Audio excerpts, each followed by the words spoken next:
And so I briefly heard the story about how you got medically retired. That's pretty crazy too. Yeah. Yeah. How did that happen?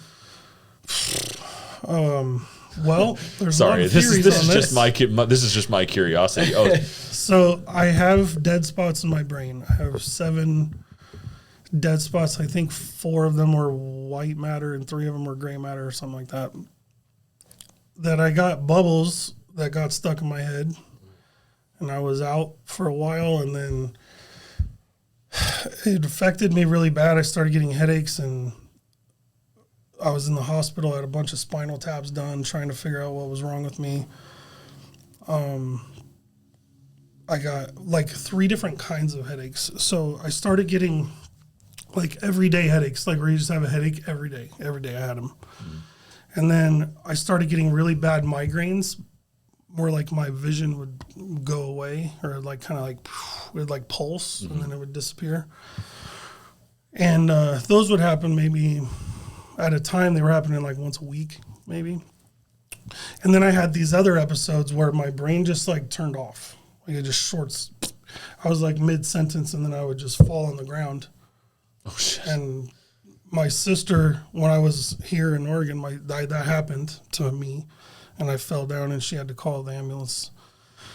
My brain just like short circuited or whatever. This is all because of diving.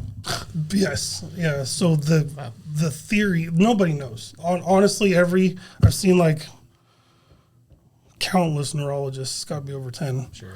And everyone has different theories and shit. And I've tried every migraine medicine known to man and all these experimental things. And I used to have a MRI once a month, every month for 18 months, just to watch my brain and see what was going on. And it was rough. It was a rough time. So the cause, the reason I was actually out of the military is because obviously you can't have those things happen underwater equals death. Yeah. So can't do that. So I had to get out. Like I couldn't continue doing what I was doing. And they said I could stay and be like a yeoman or like a admin guy. Mm-hmm. I was like, I don't want to be a fucking admin. I already was in the Navy once. I hated it. And I was like, I'm good where I'm at. So can I go back or no? And the answer was no. So they tried originally to administratively separate me, just like a handshake and like, thanks for your time. And I was like, no, what? Because if this genuinely is caused by what you're telling me it's caused by, I did that for you. Like I got that shit in the military.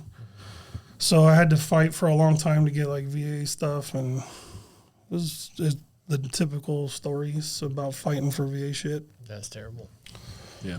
But I've had some good friends that had gone through it similarly and helped me out a lot, and then I really started, that became a thing. So like when a lot of my friends were getting out, I would send them to these guys, be like, call this person, they'll help you with VA stuff. Yeah, because that was a train wreck. Dive related is how they think it happened, or? Well, yes. Yeah. Yeah. More or less. Yeah. Because they weren't there before. Yeah.